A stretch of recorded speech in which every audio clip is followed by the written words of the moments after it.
Hello, my friends, and welcome back. It's end of January. How's everybody doing?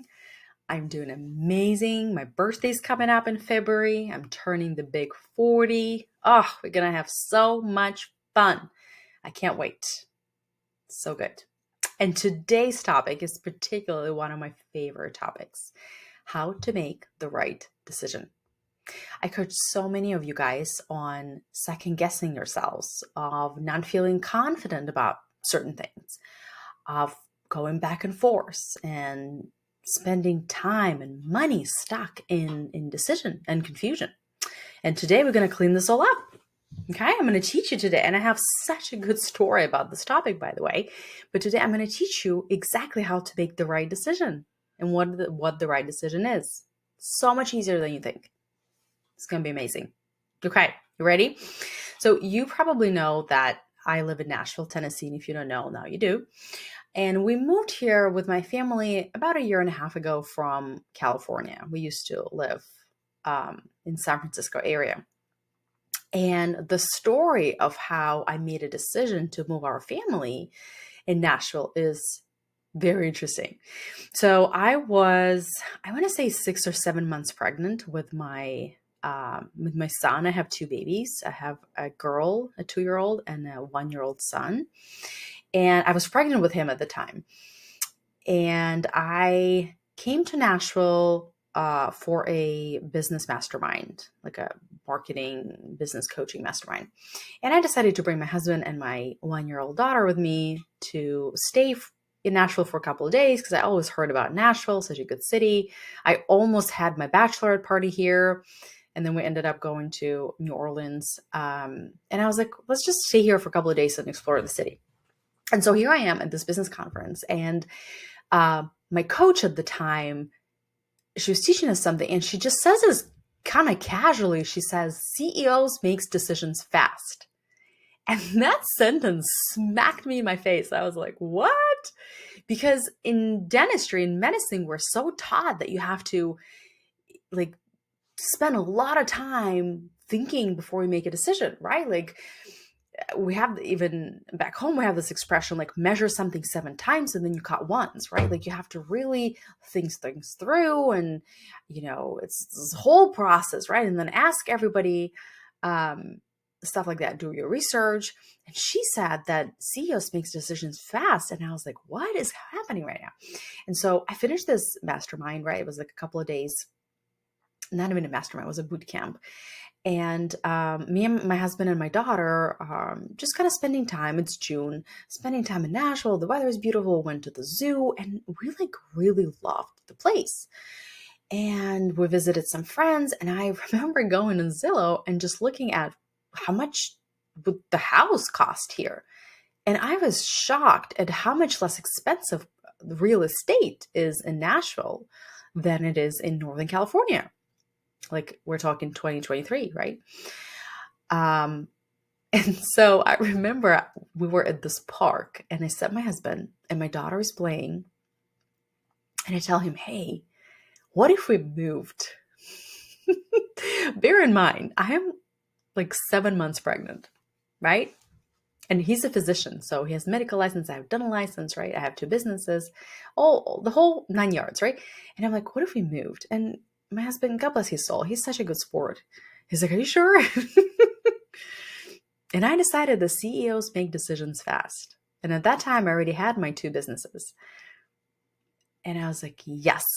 So I sit down, I pull up my iPhone, notes pad, and I made this list of all the things we would need to do in order to move, right? Like, first of all, I'm 7 months pregnant. So what's the cutoff for flying, right? Like after 9 months, they don't let you fly. I would need to find a new obstetrician. I would need to find a new place to give birth to my son. Both me and my husband would need to quit our jobs, right? I was working as an orthodontist plus the 2 businesses, which obviously are mine, so that's not a problem. But we would both have to quit our jobs and get Tennessee medical license and dental license. That would take time, right? So what are we going to do for money? And what am I going to do with my businesses? Like, what's the process of transferring a business entity from California to the state of Tennessee.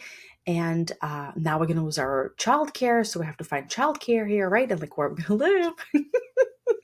How are we going to get out of, we were renting at the time in San Francisco. So we're like, we have to break the lease. Like the lease hadn't expired. So we're going to do there. How much is it going to cost? So it took me probably like 4 hours to run the numbers on that bench in the park. And in the end, I'm talking to my husband. I'm like, yeah, I think we can do it. And it's cost effective. He's like, okay. I'm like, we're doing this. Boom, done. We moved. The best decision of my life. The best decision of my life. I've made a decision in 4 hours to move my entire family from California to Nashville. We don't know anybody here. Like, I have a couple of friends, but that's it. Like, we don't have any family here. Our family is not close. Nothing. We didn't even have jobs here. I mean, I had my businesses, but I had to move them, right? He didn't even have a job. So the best decision ever. Did I make the right decision? Absolutely. And I made it fast. So how did I do it? Was that reckless? Well, how do you make the right decision? Right? And here's what I want you to know.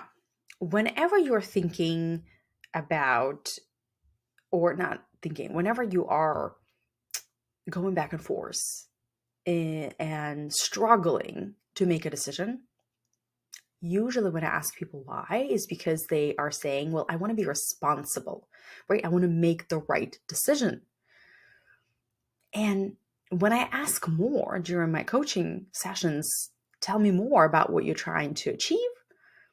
What you are trying to achieve, guys, by trying to make the right decision is not the right decision. You are not after the right decision. You are after a perfect decision.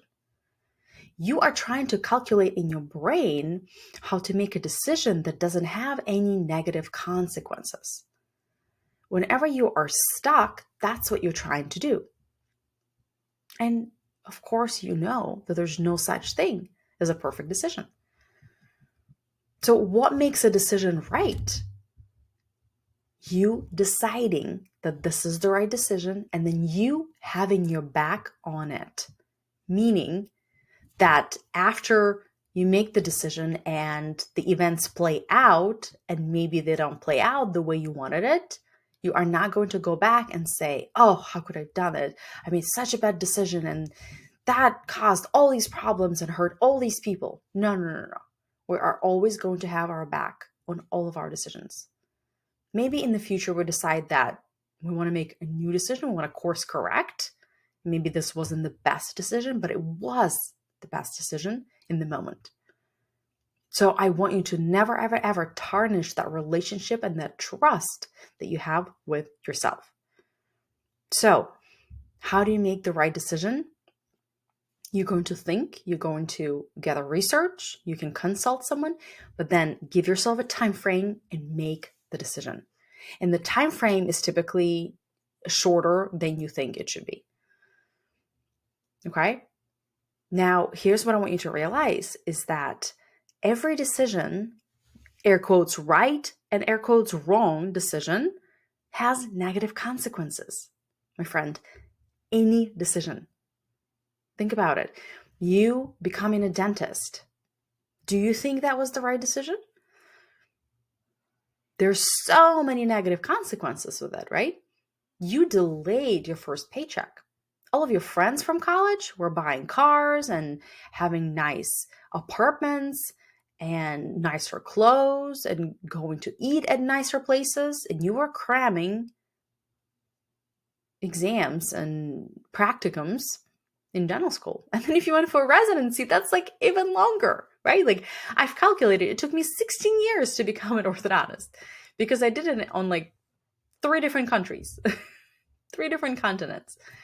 Yeah, but in the United States, it's 3-4 years of college, 3-4 years of dentistry, or no, it's always 4 years of college, right? 4 years of college, 3 to 4 years of dental school, and then depending on the residency from 1 to up to 6 years, right? If you're on MFS. That's at least a decade that you have delayed having in the income and the lifestyle that all of your classmates had in college. That's a negative consequence, right? So was that the right decision? Was it the wrong decision? You're probably thinking that was the right decision. I hope so. But in the moment, you definitely thought, but there were so many negative consequences. The same thing, think about children, right? A lot of you guys have children. Was that the right decision? I hope you think so. I definitely think so. Are there negative consequences with having children? Absolutely. Right? So much more money goes towards children that could be spent on me or my husband and just some fun that now is spent on childcare and clothes and doctor visits and stuff like that, and time, right? Time, I think for working moms, time is more valuable than money at this point. We could have so much more time, but was that the right decision? Hell yeah. So I hope you're starting to see that either decision has negative consequences. So there's no upside in taking longer or later than saying that, oh, I made the wrong decision. Zero upside. It doesn't help you at all. Okay.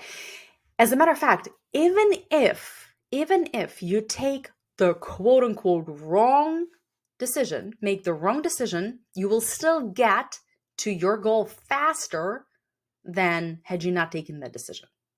Do you hear me? I'll give you an example. So I'm in Nashville. Let's say I want to go to San Francisco.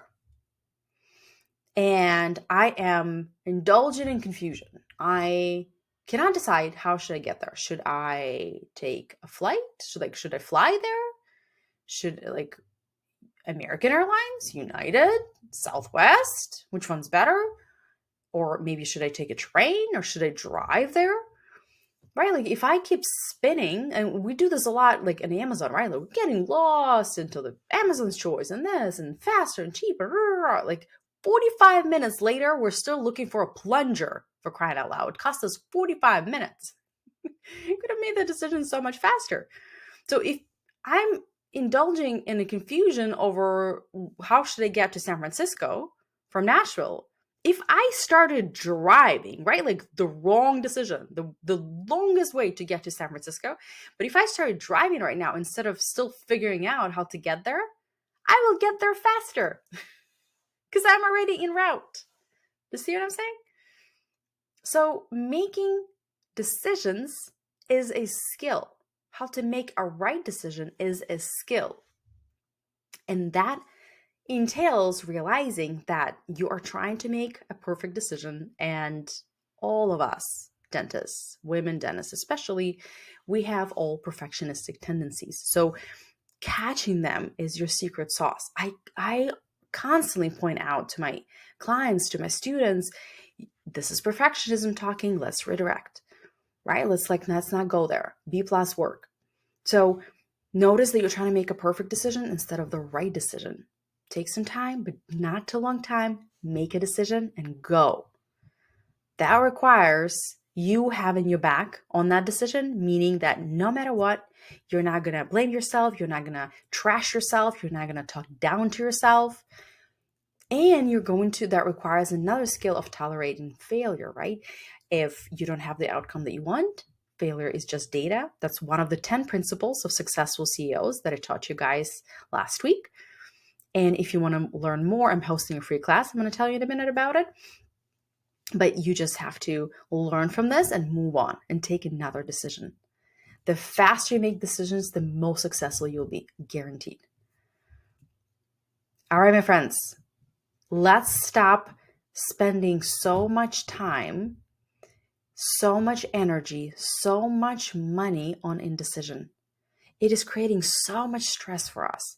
Should I fire her? Should I reprimand her? Should I hire her?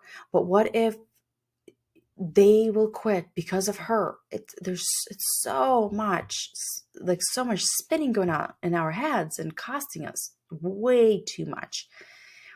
And I want you to start making stronger decisions. And now, after this episode, you know how. Now, if you want to dive in deeper into this topic or even get coached or ask questions, you're in luck because I'm hosting a free workshop or a free class on February 11th called How to Think Like a CEO and Making Right Decisions, right? acting decisively is one of the 10 principles of successful CEOs that I teach. So I'm going to leave a link in the show notes below where you can register for the class so you can come and dive deeper, bring me any of your questions on making decisions and self-confidence and thinking like a CEO. And I cannot wait to answer all of them. All right, my friends, thank you so much for listening, and go and make a decision right now. I'll see you next. Bye.